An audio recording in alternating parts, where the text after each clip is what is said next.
नमस्कार दोस्तों, अर्जुना क्लासेस के ऑनलाइन प्लेटफॉर्म में मैं आप सभी का स्वागत करता हूं। कंप्यूटर विषय जो कि आप जानते हैं कि सीजीपीएससी के वनडे एग्ज़ाम और व्यापम के बहुत सारे परीक्षाओं में कंप्यूटर एक नितांत विषय है और यहाँ पर हम आज की क्लास में सॉफ्टवेयर के विषय में जानेंगे।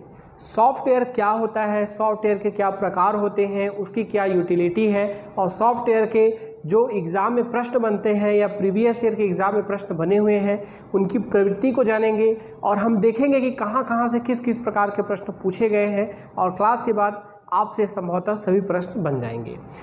दोस्तों देखिए, सॉफ्टवेयर वर्ड जैसे ही हम सुनते हैं आज की इस तकनीकी युग में शायद ही कोई होगा जो इस शब्द को न जानता हो, लेकिन वास्तविकता ये है कि यदि उसकी परिभाषा पूछ दिया जाए कि सॉफ्टवेयर होता क्या है या उसका काम क्या है तो शायद वो डिफाइन या डेफिनेशन उनके पास प्रॉपर नहीं होगा।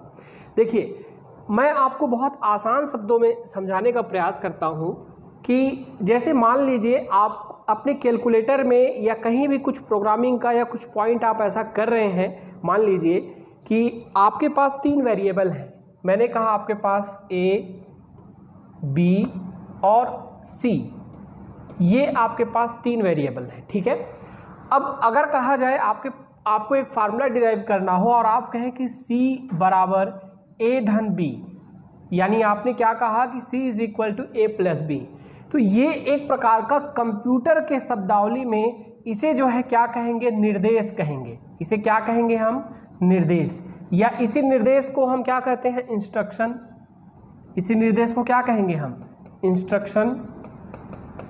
तो वास्तव में ये जो इंस्ट्रक्शन होते हैं, बहुत सारे ऐसे इंस्ट्रक्शन एक साथ मिलकर क्या बनाते हैं, प्रोग्राम बनाते हैं, ठीक है। और बहुत सारे प्रोग्राम जो है आपस में मिलकर सॉफ्टवेयर बनाते हैं। यानी आपको समझ में आ गया होगा कि कंप्यूटर में किसी भी गतिविधि को, यानी एक छोटे से स्टेप को पूरा करने के लिए इंस्ट्रक्शन की रिक्वायरमेंट होती है और इंस्ट्रक्शन का जो कॉम्बिनेशन होता है या निर्देश का जो एक प्रकार से संयोजन होता है उसे प्रोग्राम कहते हैं और प्रोग्राम का कॉम्बिनेशन सॉफ्टवेयर कहलाता है। और सॉफ्टवेयर जो होते हैं 2 प्रकार के होते हैं मेनली। पहला है आपका सिस्टम सॉफ्टवेयर और दूसरा क्या है, application software.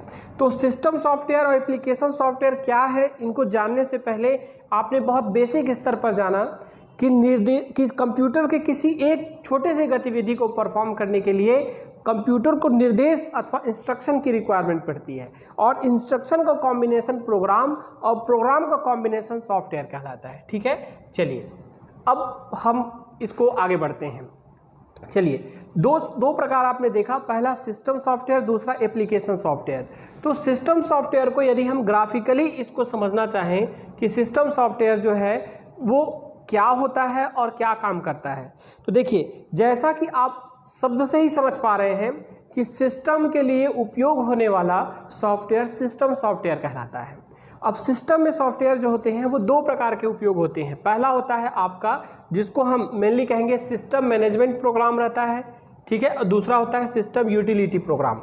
System management program क्या होता है, सिस्टम मैनेजमेंट प्रोग्राम ऐसे सॉफ्टवेयर होते हैं जो कंप्यूटर इटसेल्फ यानी खुद के अस्तित्व के लिए उपयोग करता है। यानी कंप्यूटर में हमको बाहर से कोई सॉफ्टवेयर देने की आवश्यकता ना हो, उसको खुद से उसमें इनबिल्ट, जैसे आप लैपटॉप परचेस करते हैं या आप डीसी परचेस कर रहे हैं, ठीक है, या पीसी परचेस कर रहे हैं, तो उसमें क्या होता है, आपको अलग से बाहर से कोई सॉफ्टवेयर डालने की आवश्यकता नहीं पड़ेगी, वो खुद से उसमें होता है। और वो 2 प्रकार के होते हैं, एक होता है ऑपरेटिंग सिस्टम और दूसरा होता है लैंग्वेज ट्रांसलेटर, ठीक है। समझिएगा, ऑपरेटिंग सिस्टम या ओएस जो हम कहते हैं ये क्या होता है। ऑपरेटिंग सिस्टम एक प्रकार का सॉफ्टवेयर है जो कि कंप्यूटर के हार्डवेयर और यूज़र के बीच में सामंजस्य स्थापित करता है। यानी अगर आप देखेंगे तो कंप्यूटर में जैसे आप जाते हैं लैपटॉप में, तो लैपटॉप में देखेंगे एक आपका स्क्रीन है, ठीक है, नीचे में आपके कीबोर्ड लगे हुए हैं, साथ ही साथ उसमें इनबिल्ट क्या होता है, टच स्क्रीन माउस रहते हैं, लेफ्ट राइट आप उसको क्लिक कर सकते हैं। तो ये आपके सभी जो हैं हार्डवेयर हैं, ठीक है। और आप क्या है, यूज़र हैं, आप उस कंप्यूटर को अथवा लैपटॉप को यूज़ करना चाहते हैं, तो आप उस कंप्यूटर के साथ अपना सामंजस्य कैसे स्थापित करेंगे, यानी कोऑर्डिनेशन को बनाने के लिए जिस चीज़ की रिक्वायरमेंट पड़ रही पर्टिकुलरली उसे हम क्या कहेंगे, ऑपरेटिंग सॉफ्टवेयर सिस्टम कहेंगे। ऑपरेटिंग सिस्टम क्या होता है, एक सॉफ्टवेयर होता है जो क्या करता है, उपयोगकर्ता और कंप्यूटर के बीच में सामंजस्य स्थापित करता है। एग्जाम्पल में आपको दिए हुए हैं कुछ ऑपरेटिंग सिस्टम के सॉफ्टवेयर, जैसे आपका विंडोज़ हुआ, लिनक्स हुआ, यूनिक्स है और MS DOS है। ये पूरे क्या है, आपके ऑपरेटिंग सिस्टम है। ठीक इसी प्रकार से पिछले भी क्लास में मैंने बात किया कि जो भाषा हम जानते हैं कंप्यूटर उस भाषा को डायरेक्ट नहीं समझ सकता। जैसे हम कंप्यूटर के विकास की पीढ़ियां देख रहे थे तो हमने बताया था कि पहली पीढ़ी में जो था वो मशीनी भाषा का प्रयोग किया गया, यानी कौन सा लैंग्वेज था उस समय, मशीन लैंग्वेज का प्रयोग किया गया। दूसरे में क्या किया गया, असेंबलर का प्रयोग किया गया। तो असेंबलर क्या था आपका, ये असेंबलर जो होता है आपका, ये जैसे लिखा हुआ है आप देख भी रहे हैं, असेंबलर का मेन फंक्शन ये होता है कि ये असेंबली लैंग्वेज को मशीन लैंग्वेज में कन्वर्ट करता है। कंप्यूटर याद रखिएगा मशीन लैंग्वेज को समझता है और मशीन लैंग्वेज डायरेक्ट हम नहीं समझ सकते। जो कंप्यूटर जिस लैंग्वेज को समझता है उस लैंग्वेज को हम नहीं समझ सकते। तो हमको अपने लैंग्वेज को कंप्यूटर के लैंग्वेज में समझाने के लिए ट्रांसलेटर यानी अनुवादक की आवश्यकता पड़ती है। तो यहाँ पर 3 प्रकार होते हैं। पहला असेंबलर है जो कि क्या काम करता है, आपका असेंबली लैंग्वेज को मशीन लैंग्वेज में कन्वर्ट करता है। एक इंटरप्रेटर है और एक कंपाइलर है। ये तीनों को हम सेपरेट अलग से समझेंगे, लेकिन अभी आप मेन तौर पर आप समझ गए कि सिस्टम मैनेजमेंट प्रोग्राम के अंतर्गत ऑपरेटिंग सिस्टम और लैंग्वेज ट्रांसलेटर होते हैं। ऑपरेटिंग सिस्टम क्या होता है, मानव अथवा यूज़र जो है अथवा उपयोगकर्ता और कंप्यूटर के बीच में सामंजस्य बनाता है, और लैंग्वेज ट्रांसलेटर क्या करता है, जो यूज़र की रिक्वायरमेंट है उसके लैंग्वेज को वो मशीन की लैंग्वेज में कन्वर्ट करता है। ठीक है, इसी प्रकार से इसका जो दूसरा भाग आता है जिसको सिस्टम यूटिलिटी कहते हैं। सिस्टम यूटिलिटी में क्या होता है, कुछ इसमें इनबिल्ट रहते हैं, कुछ हमको अलग से इसमें इंटरफेस करने पड़ते हैं, जैसे antivirus, disk cleaner, backup utility, disk compressor और डिस्क फ्रेगमेंटर। ठीक है, तो ये पूरे के पूरे चीज़ें क्या होते हैं इनको भी हम अभी आगे समझने वाले हैं। तो आपने जाना सिस्टम सॉफ्टवेयर एप्लीकेशन सॉफ्टवेयर में क्या अंतर है, हम तो पहले ही देखेंगे इसको। तो सिस्टम सॉफ्टवेयर क्या होते हैं, ऐसे सॉफ्टवेयर जो डायरेक्ट सिस्टम को रिक्वायरमेंट होती है। ठीक है, जिसमें हम क्या कहेंगे, आपके परमानेंट कंप्यूटर को चलाने के लिए मिनिमम इनकी आवश्यकता पड़ती ही पड़ती है, इसके बिना कंप्यूटर रन नहीं करेगा। तो सिस्टम मैनेजमेंट और आपका क्या है, सिस्टम यूटिलिटी होता है। ठीक है, चलिए आगे बढ़ते हैं फिर हम। इसके बाद जो आपका एप्लीकेशन सॉफ्टवेयर था उसको समझते हैं। एप्लीकेशन सॉफ्टवेयर क्या होता है, जैसे एप्लीकेशन का मतलब ही होता है कि हम उसको क्या कहें, ये किसी वर्ग के अप्लाई करने के लिए, किसी कार्य को परफॉर्म करने के लिए। तो स्पेसिफिक टास्क और जनरल टास्क परफॉर्म करने के लिए अलग अलग सॉफ्टवेयर बनते हैं। जैसे जनरल पर्पस, एग्जाम में पूछ देता है कई बार कि जनरल पर्पस सॉफ्टवेयर निम्नलिखित में से कौन सा है, तो आपको पता होना चाहिए। जो MS ऑफिस पढ़ते हैं जिसमें MS वर्ड होता है, MS एक्सेल होता है, MS आपके अलग अलग वर्क रहते हैं उसमें। ठीक है, तो MS ऑफिस क्या है, आपका जनरल पर्पस है। इसी प्रकार से Adobe PageMaker general purpose है, Corel Draw, Adobe Photoshop, music player और टैली, ये चीज़ें क्या होती हैं, जनरल पर्पस है। ठीक है, जो सामान्य तौर पर उपयोग किए जाते हैं। लेकिन जब किसी खास काम को, केवल उसी काम को परफॉर्म करने के लिए यूज किया जाए, जैसे स्पेशल पर्पस पे क्या है, रेलवे रिजर्वेशन, तो रेलवे रिजर्वेशन के लिए क्या होगा कि रेलवे विभाग ने एक अलग से सॉफ्टवेयर डेवलप करवाया जो उन्हीं के लिए पर्टिकुलरली पेटेंट है और वो वही उपयोग करते हैं अपने अनुसार। तो वो क्या है, रेलवे रिजर्वेशन हो गया, बिलिंग सिस्टम हो गया, अटेंडेंस सिस्टम है, मेडिकल स्टोर है, हॉस्पिटल मैनेजमेंट है और रेस्टोरेंट मैनेजमेंट। देखिए जहाँ जहाँ पर आप बिलिंग का सॉफ्टवेयर देखते हैं, जैसे किसी रेस्टोरेंट में गए आपने कुछ वहाँ पर फूडिंग किया, उसके बाद आपको कोई जो बिल वहाँ पर प्रोवाइड कराया जाता है वो क्या होते हैं, स्पेशल पर्पस सॉफ्टवेयर है। यानी क्रेता जो होते हैं वो सॉफ्टवेयर, जो बिल्डिंग मतलब सॉफ्टवेयर बनाने वाली कंपनी से वो परचेस करते हैं उस चीज़ को। लेकिन ये जो आपको दिख रहा है ये क्या होता है, सभी के लिए अवेलेबल हो जाता है। MS ऑफिस को भी सब यूज़ कर रहे हैं, अडोब पेज मेकर को भी सब यूज़ कर रहे हैं, कोरल ड्रॉ को भी सब यूज़ कर रहे हैं। ठीक है, ये भी परचेस किया जाता है, लेकिन ये एक से अधिक जगह पे उपयोग किया जा रहा है। लेकिन ये जो होता है स्पेशली जो बिलिंग सिस्टम है वो खास तौर पे उसी रेस्टोरेंट के लिए डेडिकेट अथवा पेटेंट करके बनाया गया है। तो इसलिए इसको हम क्या कहते हैं, स्पेशल पर्पस, और ये क्या कहलाएगा आपका जनरल पर्पस। ठीक है, चलिए अब देखिए थोड़े से जो ऑपरेटिंग सिस्टम आप देख रहे थे क्या क्या, कई बार यहाँ से भी प्रश्न बन जाते हैं निम्नलिखित में से कौन से ऑपरेटिंग सिस्टम नहीं है।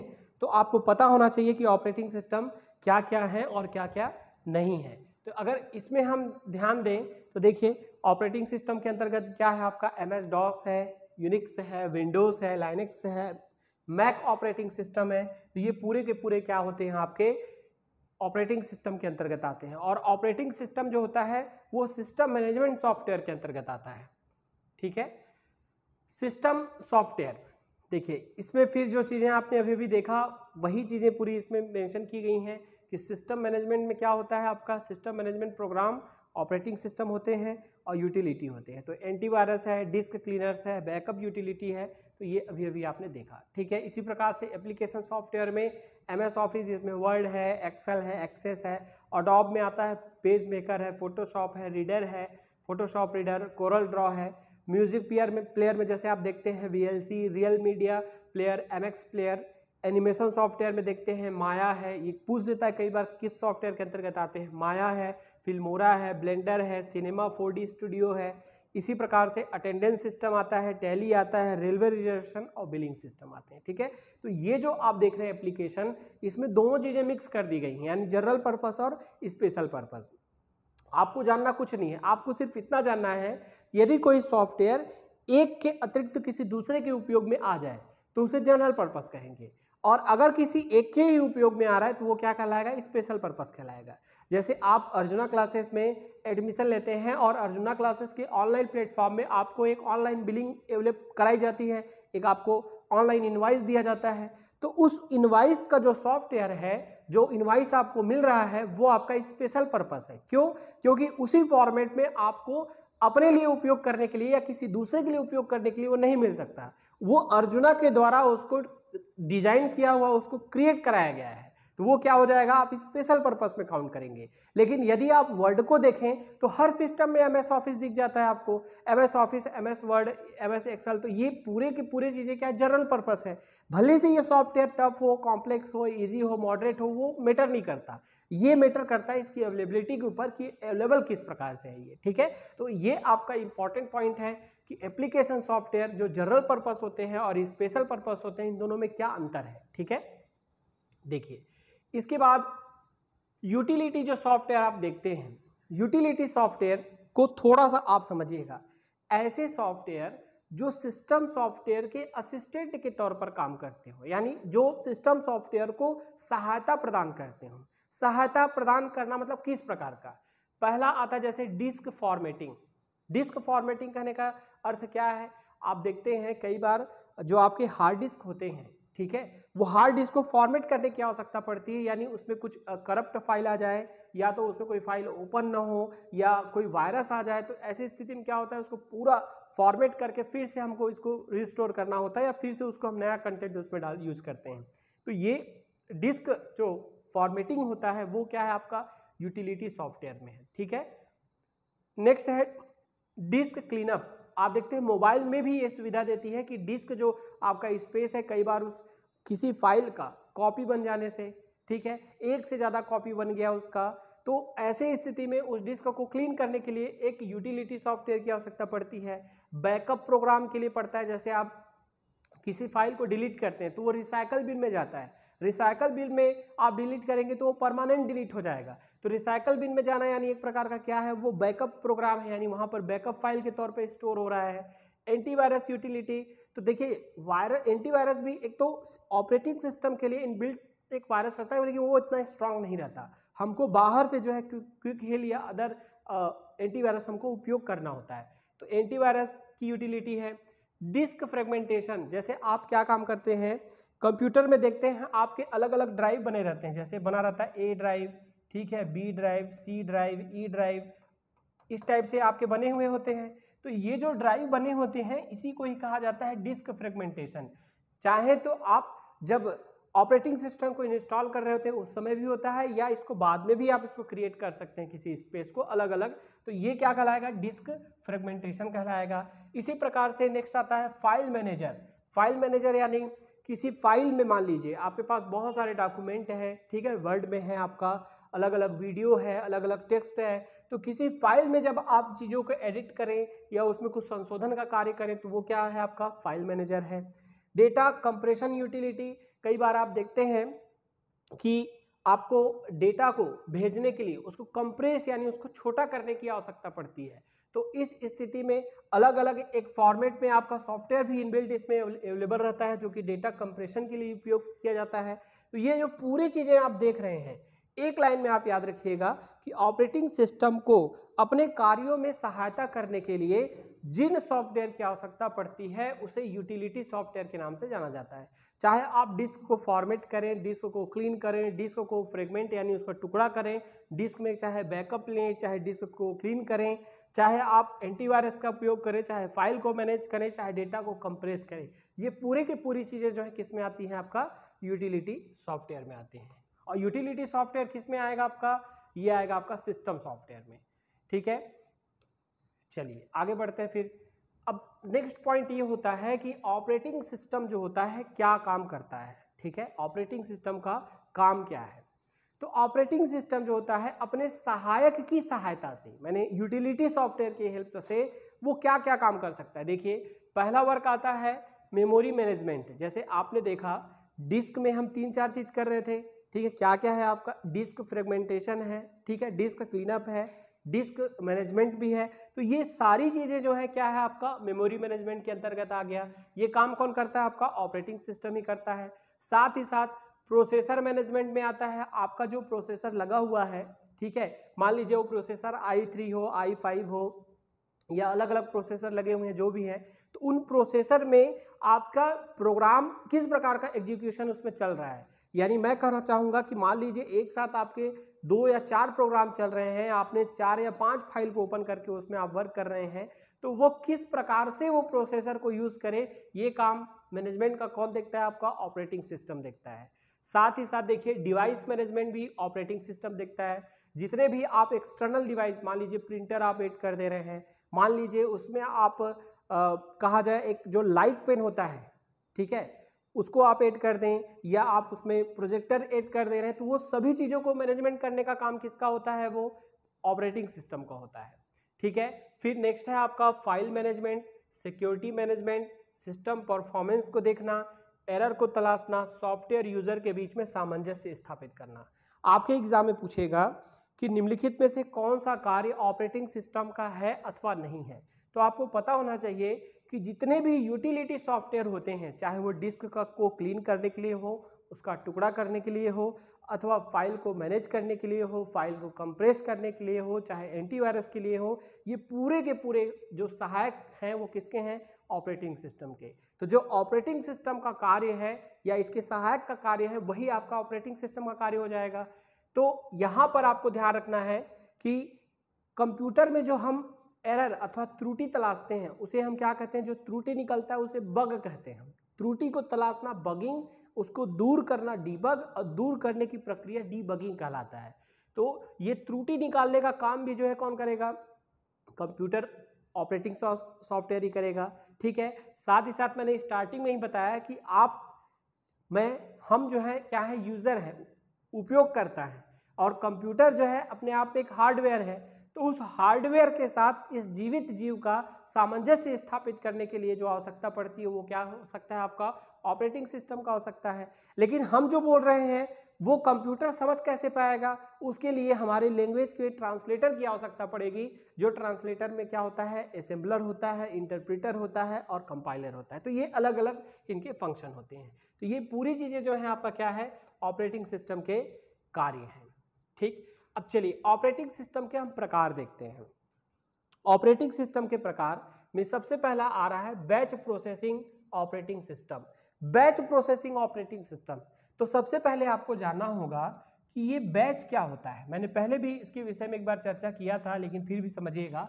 जो बैच है, बैच का अर्थ ये है कि अगर मान लीजिए आपको एक बहुत बड़ा काम दे दिया जाए, बहुत बड़ा काम यानी कि हमने कहा कि एक साधारण शब्दों में मैं कहूँ कि आपको मैंने कहा कि अगर 100 पेज में आप लिखो, मैंने एक छोटा सा वर्क दिया कि 100 पेज में आपको क्या करना है, राइट डाउन करना है, यानी एक कंटेंट दे दिया गया, कंप्यूटर को और बोला गया कि इसे 100 पेज में छापना है। ठीक है, एक एग्जाम्पल के तौर पे समझिएगा। अब कंप्यूटर के लिए ये जो कार्य है ये बहुत बड़ा है।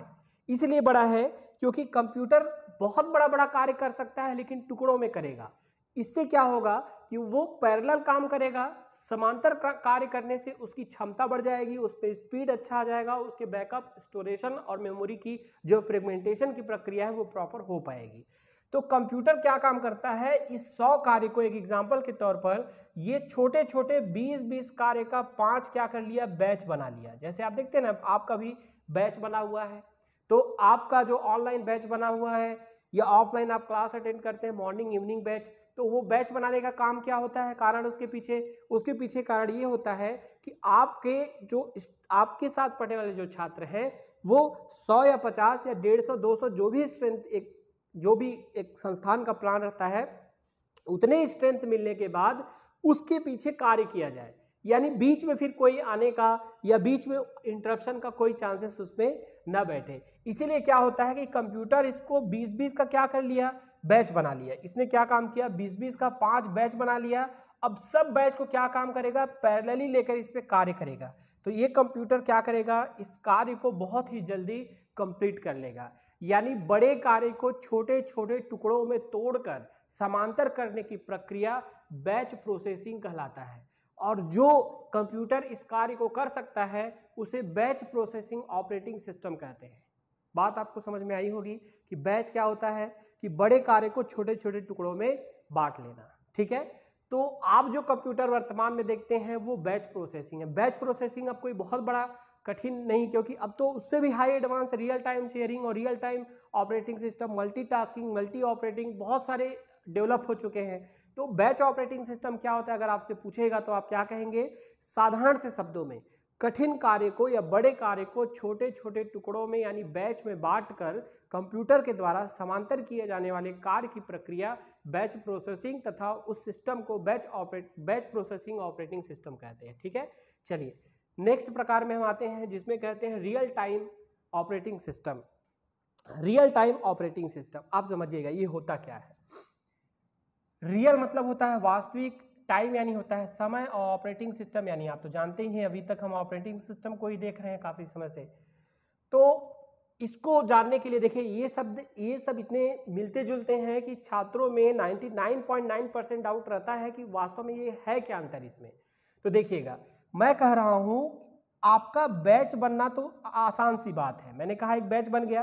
ठीक है, अब हमने क्या काम कहा, जैसे मान लीजिए मैं एक छोटा सा एग्जांपल दे रहा हूं आपको। मैंने कहा a धन b बराबर c है। ठीक है, अब जो मैं वैल्यू मान लीजिए a का मैंने वैल्यू दे दिया 2, b का वैल्यू दे दिया 3, तो ऑटोमेटिक कंप्यूटर इन दोनों को जोड़कर बता देगा क्या आएगा, c आएगा। अब इसके बाद मैंने एक अगला इंस्ट्रक्शन दिया हुआ है कि c डिवाइडेड बाई 2, यानी इसका जो पहले प्रोग्राम का जो इनपुट है वो दूसरे प्रोग्राम के लिए क्या हो, पहले प्रोग्राम का जो आउटपुट है, यानी सी क्या है, पहले प्रोग्राम का आपका आउटपुट है, तो पहले प्रोग्राम का जो आउटपुट है वो दूसरे प्रोग्राम का क्या बन जाए, इनपुट बन जाए। और जिसमें ये प्रक्रिया एक ही समय पे हो उसी को रियल टाइम ऑपरेटिंग सिस्टम कहते हैं। यानी आपको समझ में आया क्या, रियल टाइम यानी टाइम का इंटरवल लगभग नगण्य के बराबर हो, यानी ना हो, यानी एक इंस्ट्रक्शन का आउटपुट दूसरे इंस्ट्रक्शन का इनपुट बन जाए और उसमें टाइम का इंटरवल ना के बराबर हो, तो ये ऑपरेटिंग सिस्टम क्या कहलाता है, रियल टाइम ऑपरेटिंग सिस्टम कहलाएगा। इसको देखिए, ये पूरी प्रक्रियाओं को जो हम देख रहे हैं, जान रहे हैं, इन सब का उद्देश्य एक ही है कि कंप्यूटर के गणना को यानी कैलकुलेशन को कितना फास्ट कर दिया जाए, वो कितना फास्ट वर्क करे। सुपर कंप्यूटर जो आप हाइब्रिड कंप्यूटर देखें, मेन फ्रेम कंप्यूटर देखें, वर्क स्टेशन कंप्यूटर देखें, तो सभी चीज़ों के पीछे जो मकसद है या इरादा है या इंटेंशन है या उद्देश्य है वो एक ही है। वो क्या है, कंप्यूटर को त्रुटि रहित फास्टेस्ट डिवाइस बनाना। ठीक है, तो यहाँ पर रियल टाइम में क्या होता है कि टाइम इंटरवल बिना रखे एक प्रोग्राम का जो आउटपुट है और दूसरे का क्या कर दिया जाता है, इनपुट कर दिया जाता है। तो इसे क्या कहेंगे, रियल टाइम ऑपरेटिंग सिस्टम कहेंगे। ठीक है, और आप निश्चिंत रहिए, जितना भी आप कंप्यूटर देखते हैं ये पूरे प्रॉपर्टी से क्या है, कंप्लीटेड है, इसलिए मैं एग्जांपल यहाँ पर नहीं दे रहा हूँ। ठीक है, आप चाहे सुपर कंप्यूटर को ले लें, चाहे मेन फ्रेम को ले लें, चाहे पीसी को ले लें, चाहे जो भी आप लेते हैं, सभी क्या होते हैं, आपके रियल टाइम ऑपरेटिंग सिस्टम होते हैं, इसमें कोई भी दुविधा की बात नहीं है। चलिए इन दोनों से आगे बढ़कर हम देखते हैं, ये ज्यादा इंपॉर्टेंट है, time sharing operating system. Real time operating system और टाइम शेयरिंग ऑपरेटिंग सिस्टम में क्या अंतर है, ये जानना, और इसमें बेनिफिट किसमें ज्यादा है ये जानना। ठीक है, समझिएगा।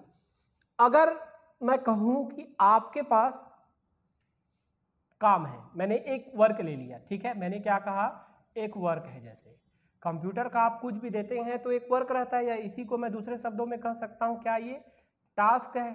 ठीक है, अब कंप्यूटर ने क्या काम किया कि देखा कि इस टास्क को करने के लिए इसको क्या है, 2 मिनट की आवश्यकता पड़ रही है। कंप्यूटर ने अपने प्रोसेसर से, ऑपरेटिंग सिस्टम ने क्या काम किया, जैसे ही ये काम दिया गया, यानी ये क्या था आपका, ये था आपका इनपुट, जिसको हमने क्या कहा आपका, ये था आपका इंफॉर्मेशन। ठीक है, ये कंप्यूटर में, कंप्यूटर टेक्नोलॉजी में क्या है, इंफॉर्मेशन। इस इंफॉर्मेशन से इसको बनाना क्या है, डाटा बनाना है। तो ये कंप्यूटर ऑपरेटिंग सिस्टम क्या करेगा, अपने यूटिलिटी सॉफ्टवेयर के हेल्प से जानेगा पहले कि इस काम को कितने समय में कर सकता है। तो इसने कैलकुलेट कर लिया कि इसको 2 मिनट में कर सकता है। ठीक है, अब हमने क्या काम किया कि एक दूसरा काम, मतलब हमने यहां पर सेकेंड टास्क को, जो कि इससे रिलेट नहीं कर रहा है, फिर हमने कंप्यूटर को दे दिया। आप देखते हैं ना, एक साथ आप डाउनलोड भी कर रहे हैं, वीडियो भी देख रहे हैं, वर्ड में भी ओपन है, यानी कई फाइल एक साथ ओपन है, तो वो क्या है, वो आपका टाइम शेयरिंग ऑपरेटिंग सिस्टम में ही हो सकता है। क्यों, देखिए, अब प्रोसेसर के माध्यम से ऑपरेटिंग सिस्टम ने डिसाइड किया ये दूसरा जो टास्क है फिर इसी प्रोसेसर से कराना है। ठीक है, जब इसी प्रोसेसर से कराना है तो ये क्या काम करेगा, इस टास्क के लिए डिफाइन किया कि 4 मिनट लगेगा। कितना लगेगा, 4 मिनट। अब कंप्यूटर दुविधा की स्थिति में फंसा हुआ है कि 2 स्थिति है, पहले काम को वो पहले 2 मिनट में कंप्लीट कर ले, उसके बाद दूसरे काम को वो स्टार्ट करे जो कि 4 मिनट में होगा। ठीक है, तो उपयोगकर्ता को कठिनाई होगी। वो क्या सोचेगा कि कंप्यूटर को एक काम मिल चुका है जिसको पहले 2 मिनट में करेगा, उसके बाद दूसरा काम स्टार्ट करेगा जो कि 4 मिनट में करेगा। लेकिन यहां पर टाइम शेयरिंग ऑपरेटिंग सिस्टम होने पर क्या हो गया कि कंप्यूटर क्या करता है, दोनों काम को एक साथ ले लेता है। कंप्यूटर क्या काम करेगा, दोनों काम को एक साथ ले लेगा और एक साथ लेकर इन दोनों का एवरेज बना देगा। यानी ये जो काम आपका 4 मिनट में होने वाला था, ये 4 मिनट में क्या होगा, 3 मिनट हो जाएगा, और ये वाला काम जो 3 मिनट में होने वाला था ये भी औसत होकर 3 मिनट ले लेगा। यानी दोनों का सामंजस्य बनाकर वो क्या कर दिया, 3 मिनट कर दिया। यानी एक समय में एक से अधिक कार्य प्रोसेसर के द्वारा किया जाने वाला जो कार्य होती है, और जो जिस कंप्यूटर में इस प्रकार की प्रकृति पाई जाती है, उसे टाइम शेयरिंग ऑपरेटिंग सिस्टम कहते हैं। क्या कहते हैं उसे, टाइम शेयरिंग ऑपरेटिंग सिस्टम कहते हैं। ठीक है, यानी आपने क्या किया, इधर आप मैथ्स भी बना रहे हैं, इधर आप रीजनिंग भी बना रहे हैं, एक साथ दोनों को सॉल्व कर रहे हैं, तो आपका क्या हो गया, आपका माइंड भी टाइम शेयरिंग आपका माइंड कहलाएगा। ठीक है, तो चलिए आप इसको समझ गए होंगे। तो टाइम शेयरिंग और यहां पर जो इससे पहले हमने देखा था रियल टाइम, इन दोनों में अंतर है। रियल टाइम यानी पहले का आउटपुट दूसरे का इनपुट, जबकि टाइम शेयरिंग में क्या होता है कि एक ही टाइम स्लॉट में एक से अधिक कार्य को परफॉर्म किया जाता है। ठीक है, चलिए अब उपयोगकर्ता के आधार पर ऑपरेटिंग सिस्टम 2 प्रकार के होते हैं, एक होता है सिंगल यूजर और दूसरा होता है मल्टी यूजर। सिंगल यूजर मतलब जिसमें केवल एक ही उपयोग, एक समय में एक कार्य किए जाएं। उपयोगकर्ता कहने का अर्थ ये नहीं है कि केवल आप बैठ गए तो दूसरा कोई नहीं बैठ सकता उस सिस्टम में। इसका अर्थ यह है कि एक समय में केवल एक कार्य किया जाए। तो इसके लिए बहुत फेमस है और बार बार आपके एग्जाम में पूछा जाता है ये कि एमएस डॉस मेरी जानकारी में शायद 15 से 20 बार आपका ये क्वेश्चन आ चुका है एमएस डॉस से रिलेटेड। तो सबसे पहले आप जानिए कि एमएस डॉस जो होता है वो होता क्या है, उसके बाद हम आगे बढ़ेंगे। ठीक है, यहां से जो क्वेश्चन बार बार बने हैं थोड़ा सा मैं आपको रिमाइंड करा दूं। सबसे पहला एमएस डॉस जो है किसके द्वारा बनाया गया, माइक्रोसॉफ्ट के द्वारा। MS means Microsoft. ठीक है, ये पूछता है पहला क्वेश्चन बार बार कि डॉस का फुल फॉर्म क्या होता है। ठीक है, तो याद रखिएगा इसका फुल फॉर्म होता है डिस्क ऑपरेटिंग सिस्टम। क्या होता है आपका इसका फुल फॉर्म, ये होता है डिस्क ऑपरेटिंग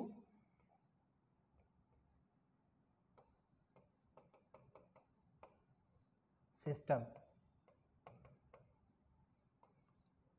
पहला चीज। दूसरा, ये जो डॉस होता है वो लाइन कमांड सिस्टम है, मतलब ये क्या काम करता है, लाइन कमांड सिस्टम। आप जब प्रोग्रामिंग लैंग्वेज पढ़ेंगे तो जानेंगे कि प्रोग्रामिंग लैंग्वेज भी क्या होता है, अलग अलग स्तर का होता है। यानी एक ऐसा होता है जो पूरे प्रोग्राम को एक साथ लेकर कार्य करे, एक ऐसा होता है जो लाइन वाइज लाइन उसको एक एक लाइन को रीड करते हुए कार्य करे। तो डॉस क्या होता है, लाइन कमांड प्रोग्रामिंग सिस्टम पर आधारित है, यानी एक लाइन उसमें देंगे तो उसका आउटपुट दे देगा, फिर दूसरा लाइन देंगे फिर उसका आउटपुट दे देगा। ठीक है, तो पहला चीज इसका फुल फॉर्म जो कि क्या होता है, डिस्क ऑपरेटिंग सिस्टम होता है। दूसरा, इसकी प्रकृति जो कि क्या होता है, लाइन कमांड सिस्टम होता है। और तीसरा सबसे बड़ा पॉइंट ये है कि ये सिंगल यूजर ऑपरेटिंग सिस्टम होता है, यानी इसमें केवल एक समय में एक ही उपयोगकर्ता इसको क्या कर सकता है, उपयोग कर सकता है, यानी एक ही कार्य को एट अ टाइम में इसमें क्या किया जाता है, परफॉर्म किया जाता है। तो यही क्वेश्चन जो है बार बार आपसे पूछा जाता है कि डॉस का फुल फॉर्म क्या होता है। ठीक है, डॉस जो होता है प्रकृति क्या होता है, डॉस आपका मेनली क्या है, सिंगल यूजर है कि मल्टी यूजर है कि दोनों है, तो आंसर क्या आएगा आपका, सिंगल यूजर आएगा। ठीक है, चलिए इसी के साथ ही हम मल्टी यूजर देख लेते हैं। मल्टी यूजर यानी एक समय में एक से अधिक उपयोग करता हूं, अथवा एक समय में एक से अधिक जो है आपके क्या हो, उसमें प्रोग्राम चलाया जा सके। ठीक है, तो उसे क्या कहेंगे, मल्टी यूजर। और जब एक से अधिक कार्य चले तो उसी को क्या कहेंगे, मल्टी टास्किंग कहेंगे, या मल्टी टास्किंग ऑपरेटिंग सिस्टम हो जाएगा। तो जो MS विंडो देखते हैं, यूनिक्स है, लाइनेक्स है, ये सभी क्या है आपके, ये आपके multi tasking multi user operating system है। ठीक है, केवल डॉस को याद रखिएगा, डॉस आपका क्या है, सिंगल यूजर है। Rest of part of operating system क्या है, जितने भी वो क्या है आपके मल्टी यूजर मल्टी टास्किंग है। ठीक है, चलिए इसके बाद थोड़ा सा उपलब्धता के आधार पर ऑपरेटिंग सिस्टम देखते हैं। उपलब्धता के आधार पर ओपन सोर्स ऑपरेटिंग सिस्टम होता है, commercial source of operating system होता है, इस प्रकार से अलग अलग डिवाइड करते हैं। देखिए ये जो आप देख रहे हैं ये एग्जाम में आपका 7 से 8 बार पूछ चुका है, तो इसके इंपॉर्टेंस को आप समझिए कि ओपन सोर्स ऑपरेटिंग सिस्टम क्या है। देखिए ऐसे ऑपरेटिंग सिस्टम जो इंटरनेट में या नेटवर्क में मुफ्त में उपलब्ध हो जाते हैं, जिनके सोर्स प्रोग्राम में हम अपने अनुसार परिवर्तन कर सकते हैं, उसे ओपन सोर्स ऑपरेटिंग सिस्टम कहते हैं। ठीक है, समझ में आया क्या आपको, नहीं आया, फिर से रिपीट कर रहा हूं। जैसे मैं एक एग्जांपल देख रहा हूं, आप डालेंगे MS ऑफिस, जैसे विंडोज के विंडोज 7 आपने डाला, नेट में आपने क्या डाला, विंडोज 7 डाल दिया। ठीक है, प्रीमियम हो, होम हो, अलग अलग आते हैं इसमें, तो आपने कोई भी ऐसे डाला तो पहली चीज इसका फाइल आपको नहीं मिलेगा। क्यों, क्योंकि विंडोज 7 या विंडोज 10 या विंडोज 8 जो है वो परचेसेबल है, इनको आपको परचेस करना पड़ेगा, ये कॉमर्शियल है, ओपन सोर्स में नहीं आते। ठीक है, अगर आप देख भी रहे हैं तो फर्जी है। ठीक है, बाद में उसका लाइसेंस की मांगेगा जो आप नहीं दे पाएंगे, या कई लोग उसका भी तोड़ निकाल कर उसको यूज कर लेते हैं, वो अदर चीज है। लेकिन मैं उस बात को चर्चा करूंगा जो लीगलाइज है, यानी जिसको कंपनी मुफ्त में आपको उपयोग करने के लिए इंटरनेट में अवेलेबल कराए, वो क्या कहलाता है आपका, ओपन सोर्स ऑपरेटिंग सिस्टम कहलाता है। ओपन सोर्स ऑपरेटिंग सिस्टम में क्या होता है कि जो व्यक्ति होता है अथवा जो प्रोग्रामर है वो क्या काम करेगा, उसे अपनी रिक्वायरमेंट के हिसाब से उसमें मॉडिफिकेशन कर देगा उस प्रोग्राम में ही। लेकिन क्या आपने कभी सुना है कि विंडोज 7 में कोई व्यक्ति सुधार कर दिया, ऐसा नहीं, क्योंकि वो कॉमर्शियल है, वो अवेलेबल ओपन सोर्स नहीं है, वो वाणिज्यिक स्तर पर उपलब्ध कराया जाता है और वो फिक्स रहता है, उसमें कोई भी परिवर्तन नहीं कराया जा सकता। ठीक है, अब देखिएगा आपसे पूछता यही है एग्जाम में कि ओपन सोर्स ऑपरेटिंग सिस्टम के एग्जाम्पल क्या है, ये आपको याद करके रखना, क्योंकि बहुत इंपॉर्टेंट एग्जाम में बार बार पूछता है। तो देखिए लाइनेक्स है, यूनिक्स है, उबंटू है, कुबंतु है, सिलेबल है, फेडोरा है, ठीक है, और हैकू है। ये जो आपके नाम दिख रहे हैं, साथ ही साथ सॉबियन है, मैंड्रिविया है, डेबियन है और सिस्केयर है। तो ये जो आपको पूरे नाम दिखे हैं ये बहुत ही इंपॉर्टेंट है, इनको आप इंटरनेट में फ्रीली प्राप्त कर सकते हैं और इस ऑपरेटिंग सिस्टम में जो यूज़र हैं वो अपने आवश्यकता अनुसार इसमें मॉडिफिकेशन कर सकते हैं, इसलिए इसको ओपन सोर्स ऑपरेटिंग सिस्टम कहा जाता है। ठीक है, एग्जाम में यही प्रश्न बनता है कि निम्नलिखित में से कौन सा software open source operating system है अथवा कौन सा नहीं है।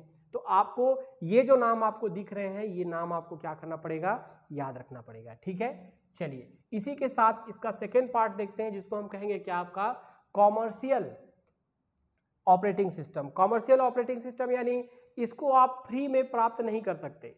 ठीक है, जैसे स्काई ओएस, ठीक है, जैसे आपका देखिए स्काई ओएस है, प्लाज्मा है, वेक्स अल्फा है, मैक ओएस है, फ्री बीडीएस है। तो इसमें ना तो ये जो उपलब्ध कराया जाता है वो किसी खास कार्य के लिए कराया जाता है, यानी आपको व्यापारिक स्तर पर इसको उपयोग करने के लिए इसको क्या किया जाता है, अवेलेबल कराया जाता है। ठीक है, नेक्स्ट है आपका मोबाइल ऑपरेटिंग सिस्टम। ये भी आजकल एग्जाम में नए प्रारूप में इस क्वेश्चन को बहुत ज़्यादा पूछता है कि मोबाइल ऑपरेटिंग सिस्टम, आपका मोबाइल भी एक प्रकार का कंप्यूटर ही है। तो जो आप देखिए साधारणतः आप सुनते हैं एंड्रॉयड मोबाइल, तो एंड्रॉयड क्या है आपका, देखिए इसकी लिस्ट में आपको मिल जाएगा एंड्रॉयड। तो एंड्रॉयड जो आप देख रहे हैं वो क्या है, उसका ऑपरेटिंग सिस्टम है, जो कि कौन सा ऑपरेटिंग सिस्टम है, मोबाइल ऑपरेटिंग सिस्टम है एंड्रॉयड। एंड्रॉयड का चलन बहुत ज़्यादा है। बाकी कुछ कंपनियां, जैसे मैं कहूँगा आपका ये देखिए एप्पल आईओएस, तो एप्पल कंपनी के द्वारा ये ऑपरेटिंग सिस्टम अवेलेबल कराया जाता है। ठीक है, ब्लैकबेरी के द्वारा ब्लैकबेरी ऑपरेटिंग सिस्टम अवेलेबल कराया जाता है। इसी प्रकार से सेम्बियन है, ठीक है, विंडोज़ है, मीगो है, पाल्म ओएस है और बाडा है। ये सभी जो आप देख रहे हैं क्या है, मोबाइल ऑपरेटिंग सिस्टम है, जो कि मोबाइल का यूज़र के साथ इंटरफेस बनाने के लिए यानी समन्वय बनाने के लिए ये ऑपरेटिंग सिस्टम क्या किए जाते हैं, उपलब्ध कराए जाते हैं। चलिए इसके आगे अब नेक्स्ट वर्क ये है कि हम थोड़ा सा प्रीवियस ईयर में आए हुए क्वेश्चन को थोड़ा सा देख लेते हैं कि क्वेश्चन आपका कहाँ कहाँ कब कब किस स्तर का यहाँ क्वेश्चन पूछा हुआ है। ठीक है, आपको दिखे इसलिए थोड़ा सा मैं इमेज को बड़ा कर दे रहा हूँ।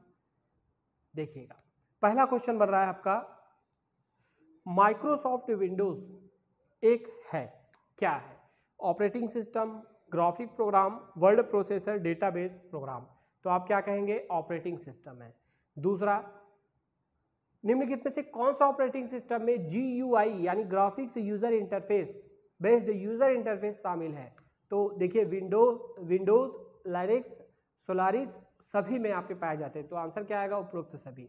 व्यापम में पूछा हुआ है, देखिए व्यापम में ग्रेड 3 में पूछा है, निम्नलिखित में से कौन सा open source operating system program है। तो मैंने अभी अभी आपको बताया, देखिए उबंटू, फेडोरा, सोलस, ये सब तीनों क्या हैं, आपके ओपन सोर्स है, यानी इसको आप फ्री में अवेलेबल है आपके लिए और आप इसमें मॉडिफिकेशन भी कर सकते हैं। नेक्स्ट, निम्नलिखित में से कौन सा विंडोज 7 ऑपरेटिंग सिस्टम सॉफ्टवेयर का संस्करण नहीं है। अल्टीमेट है, प्रोफेशनल है, मैक्सिमम नहीं है, होम प्रीमियम है। तो मैक्सिमम क्या हो जाएगा, इसका आंसर हो जाएगा। ठीक है, निम्नलिखित में से कौन सा एक मुफ्त ऑपरेटिंग सिस्टम सॉफ्टवेयर नहीं है।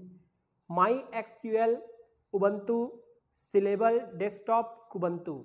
तो देखिएगा यहाँ पर आपको जो माई एक्सक्यूएल है वो डेटाबेस मैनेजमेंट के लिए उपयोग किया जाता है और इसे पर्सन जो है परचेज करके कॉमर्शियल यानी व्यावसायिक तौर पर उपयोग करते हैं, जो कि आपको फ्री में इंटरनेट अथवा नेटवर्क में अवेलेबल नहीं है। इसलिए आपका आंसर क्या आ जाएगा, माई एक्सक्यूएल आ जाएगा। ठीक है, नेक्स्ट, विंडोज ऑपरेटिंग सिस्टम में एक कंप्यूटर को बूट करने पर स्क्रीन पर प्रदर्शित होता है क्या प्रदर्शित होता है। तो आंसर क्या कहेंगे आप, डेस्कटॉप। निम्नलिखित में से कौन सा ओपन सोर्स ऑपरेटिंग सिस्टम है, आप इसको देख भी चुके हैं, हैकू, विंडोज, ओपन सोलर और गूगल। तो गूगल तो पहली चीज आपका गूगल जो है सर्च इंजन है, तो हम यहाँ पे क्या कहेंगे, हैकू इसका आंसर आएगा, पहले भी देख चुके हैं आप। कौन सा एक free open source operating system software नहीं है, तो आंसर क्या आएगा, स्काई ओएस। ठीक है, ओपन सोर्स ऑपरेटिंग सिस्टम है लेकिन ऑपरेटिंग सिस्टम नहीं है, तो आंसर क्या आएगा, स्काई ओएस। निम्नलिखित में से कौन सा एक मोबाइल ऑपरेटिंग सिस्टम है, देखिए व्यापम RI 2017 में पूछा है, आयोस, ब्लैकबेरी, मीगो, उपरोक्त सभी। तो उपरोक्त सभी तीनों जो हैं आपके क्या है, आपके मोबाइल ऑपरेटिंग सिस्टम है। निम्नलिखित में से असंगत विषम को तलाशना है आपको, मार्क फेड असिस्टेंट 2017 के एग्जाम में पूछा हुआ है, यूनिक्स, जेरिक्स, MS DOS, विंडोज़। तो आंसर क्या आएगा? MS DOS। ये तीनों जो होते हैं क्या होते हैं? MS DOS सिंगल यूज़र है, लेकिन यूनिक्स, जेनिक्स और विंडोज़ जो होते हैं आपके क्या है? मल्टी यूज़र है। ग्राफिक्स यूजर इंटरफेस लोड होने पर कंप्यूटर बूट होने के बाद कौन सा पहला प्रोग्राम आपको दिखता है? तो क्या आएगा? प्रमाणीकरण का। रियल टाइम सिस्टम में जरूरी होता है, क्या जरूरी होता है? प्री एम्प्टिव कर्नल, यानी फ्री स्पेस रहेगा तभी वो रियल टाइम आपको क्या करेगा? इंटरफेस दे पाएगा। चलिए नेक्स्ट देखते हैं जो प्रीवियस ईयर में आए हुए हैं। अगला क्वेश्चन है, मल्टीमीडिया की स्ट्रीमिंग यानी सतत फाइलों में किस तरह की फाइल क्लाइंट को दी जाती है परंतु शेयर नहीं किया जाता? तो क्या आएगा? Real time streaming. ठीक है। निम्नलिखित में से कौन सा एकल यूजर ऑपरेटिंग सिस्टम है? तो answer MS DOS। Computer supervisor कहलाता है क्या? OS, operating system. इसी प्रकार से ये भी उसी को क्वेश्चन को रिपीट कर रहा है। 19 बिट ऑपरेटिंग सिस्टम है। देखिए PDEO एग्जाम में पूछा है तो आप याद रखिएगा कि MS DOS जो होता है 19 बिट ऑपरेटिंग सिस्टम, ये भी एक इंपॉर्टेंट पॉइंट है। नेक्स्ट, कौन सा ऑपरेटिंग सिस्टम नहीं है? तो आंसर क्या आएगा? सैमसंग। मोबाइल की कंपनी का नाम है सैमसंग। एक छोटे या बुद्धिमान डिवाइस इसलिए कहा जाता है क्योंकि यह एक के भीतर होता है। तो आंसर क्या आएगा? सेंसर। जिसके अंदर भी सेंसर उपयोग किया जाता है उसे बुद्धिमान डिवाइस कहेंगे। ठीक है। निम्नलिखित में से कौन सा software multi user, multitasking, time sharing operating system है? तो आंसर क्या आएगा? यूनिक्स। डॉस जो है मल्टी यूजर नहीं, सिंगल यूजर है। तो ठीक है, तो आंसर क्या आ गया इसका? यूनिक्स। ठीक।